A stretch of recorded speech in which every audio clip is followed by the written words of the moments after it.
dia, boa tarde, boa noite, ouvinte. O Tia do Zap Podcast está no ar. E bora que essa semana foi quente, com muita notícia para você.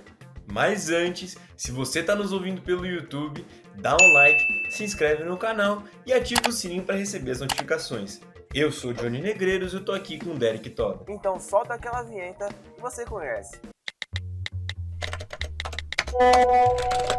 Meu filho, olha o que chegou no WhatsApp da tia.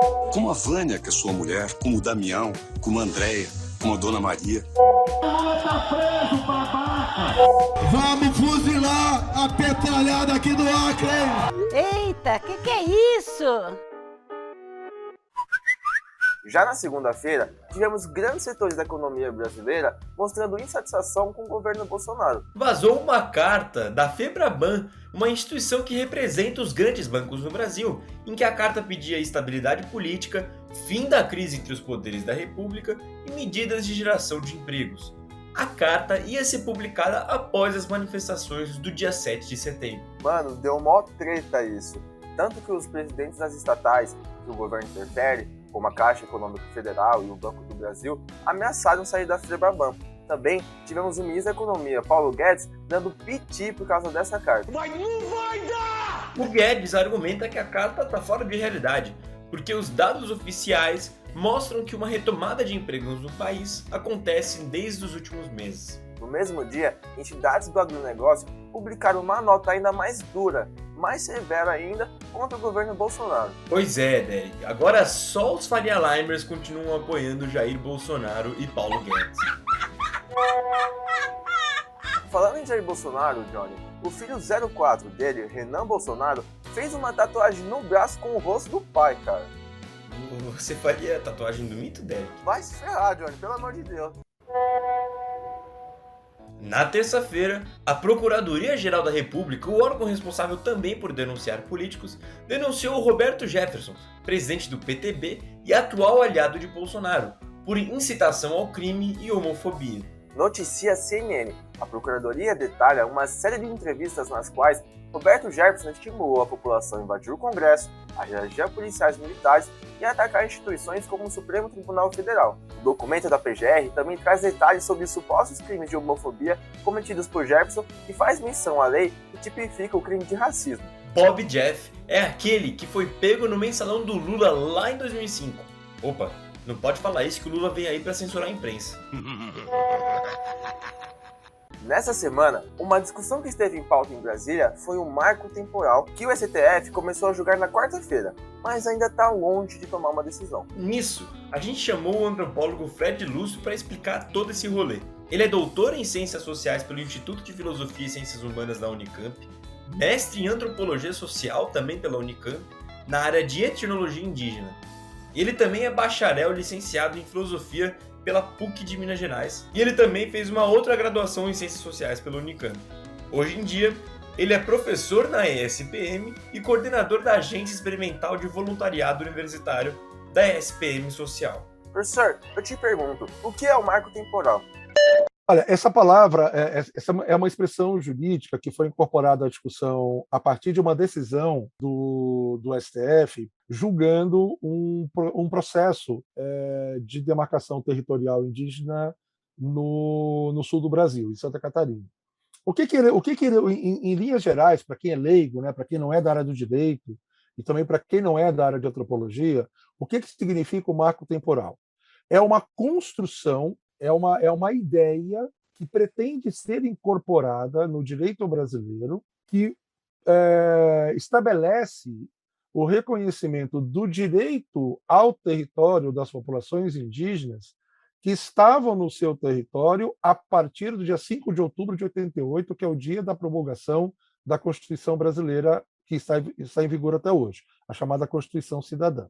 Né? Então, em tese, em linhas gerais, essa é a ideia do marco temporal. E, mano, olha o que ele disse sobre o presidente. Olha, é preciso entender que o Bolsonaro, as pessoas falam do Bolsonaro como se ele tivesse surgido ontem. Né?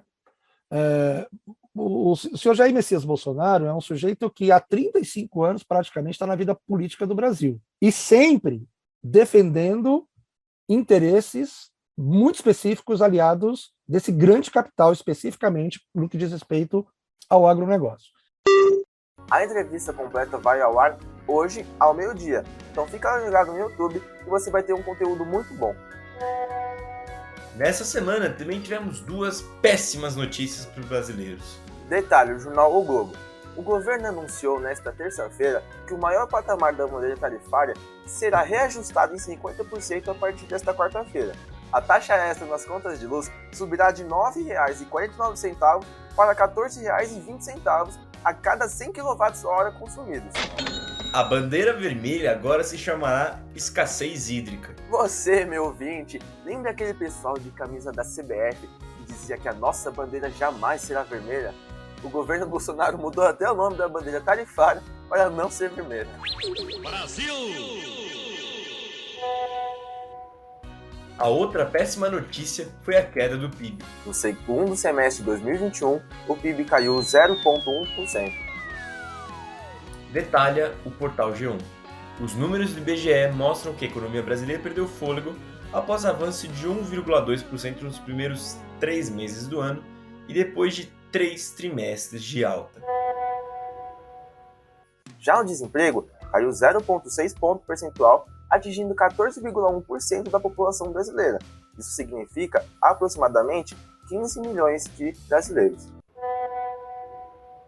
O vereador Carlos Bolsonaro, do Republicanos, teve sigilos quebrados pela Justiça do Rio, no caso das rachadinhas.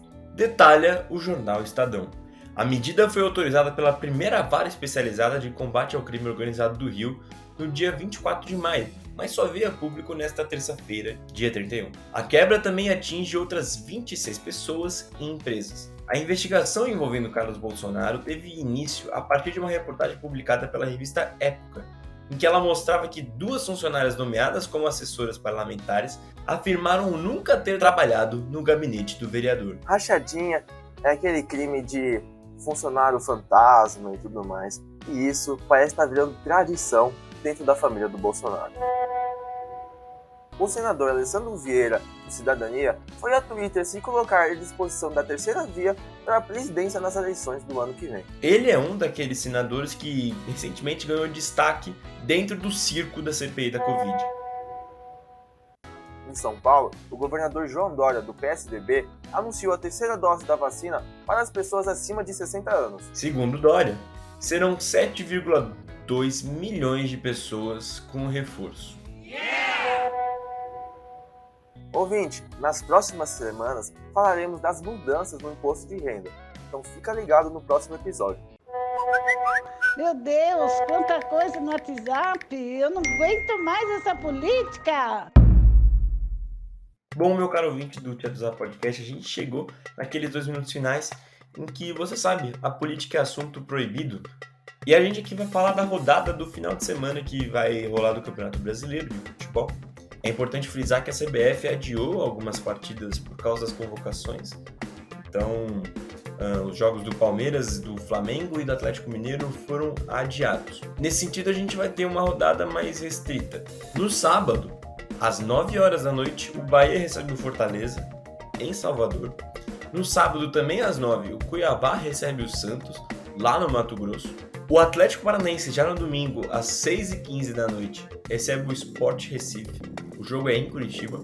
O time de Itaquera joga contra o Juventude em Itaquera às 9h30, isso na terça-feira. E a Chapecoense pega o Fluminense, terça-feira, 9h30 da noite também. O jogo é lá no Sul. Com esses 5 jogos, o ouvinte que participa da Liga do Cartola está se encerrando o primeiro turno. Então, você que estiver em primeiro tem uma boa chance de concorrer a uma camisa no final do ano.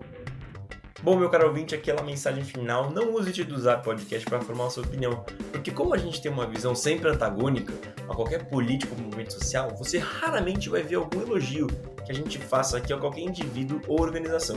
Portanto, pesquise e leia sobre os assuntos que a gente traz aqui, se você quer formar uma opinião verdadeiramente bem embasada. Tia do Zap Podcast. A diferença é que aqui não tem fake news. Até semana que vem, Derek. Até, John. Obrigado pelo programa.